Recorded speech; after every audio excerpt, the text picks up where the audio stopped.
Il existe un lieu unique et merveilleux, préservé de la folie destructrice des humains, qui possède un charme fou et un pouvoir plus extraordinaire encore. Je vous invite à prendre la main de l'être aimé et à partir à sa recherche. Il ne vous en coûtera rien, ce qui ne vous empêchera nullement d'être comblé. Il était une fois une birette, une vieille femme vivant dans une masure. Elle avait passé son existence à soulager les peines et les maux, les chagrins et les souffrances. Elle était à la fois herboriste, magicienne, faiseuse d'anges, sorcière ou exorciste selon les cas. Puis, la vie s'était retirée de la malheureuse Irène sans que quiconque ne s'en soucie.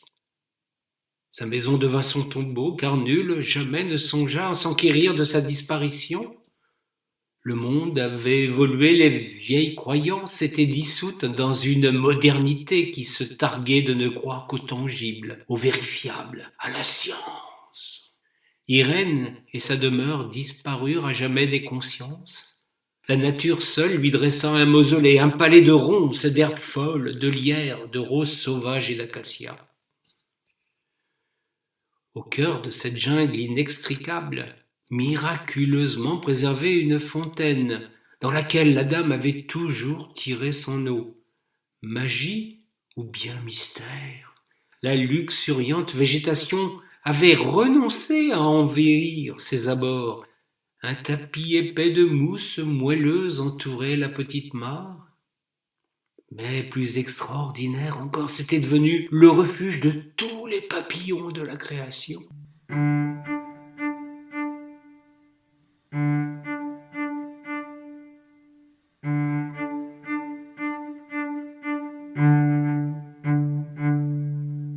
Alors que sous l'action des pesticides, nos petits amis ailés, ces merveilles de couleurs et de grâce, avaient totalement disparu de la région, en cet endroit ils étaient si nombreux qu'ils constituaient un nuage multicolore en perpétuel mouvement. Ce spectacle eût enchanté les poètes et les rêveurs s'ils avaient pu accéder à cet incroyable endroit. Le temps passa, l'endroit se perdit à la fois dans la végétation et les mémoires des humains. À l'écart des routes, du village, dans une zone humide, personne ne s'aventurait.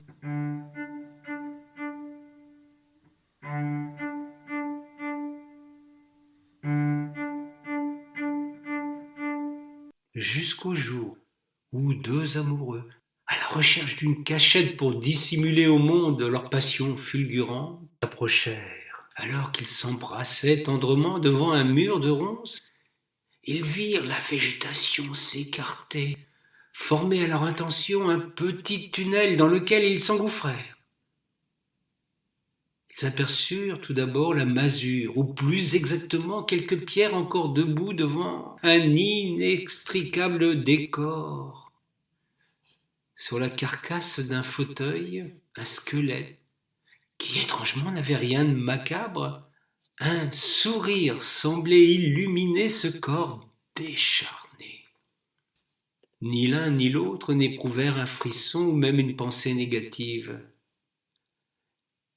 La femme salua le cadavre, s'empressa de déposer des fleurs à son pied. Son compagnon décida de ceindre le fauteuil sur lequel reposait le squelette de grosses pierres, qu'il déposa en un cercle respectueux.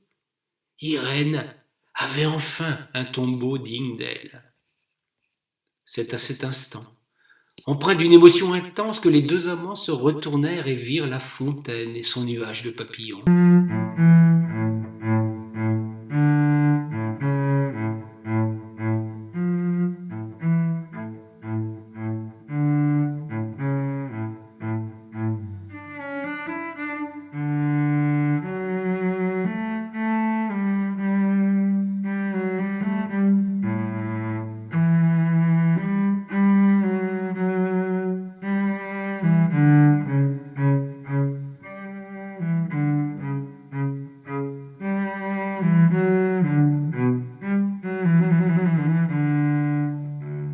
C'était somptueux, troublant. Ils s'approchèrent sans que les gracieux lépidoptères ne se dispersent. La mousse accueillit leur abandon.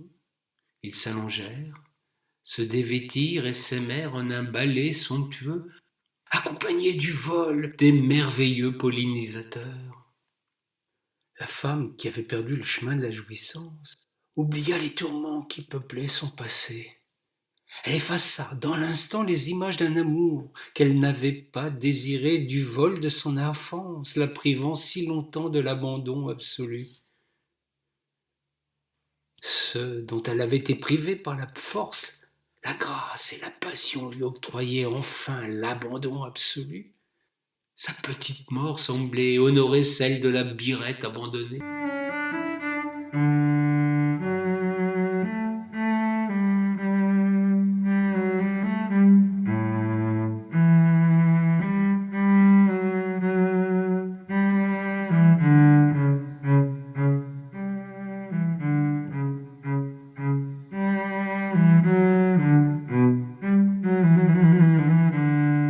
Tous deux ne dirent jamais rien de leur secret.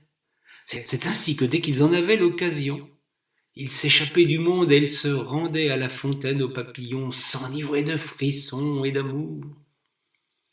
Ils ne manquaient jamais auparavant de rendre visite à celle qui pour eux était devenue une bienveillante fée. Ils lui racontaient une histoire, lui accordaient un long moment avant que d'aller l'honorer par le plus délicieux des menuets. La fontaine des papillons existe toujours. Elle ne se dévoile qu'à ceux qui savent regarder avec le cœur. Laissez-vous guider par la passion, vous aurez certainement le bonheur incomparable de vous y perdre. Mais n'oubliez jamais d'honorer la maîtresse des lieux, accordez-lui quelques instants avant que de vous aimer.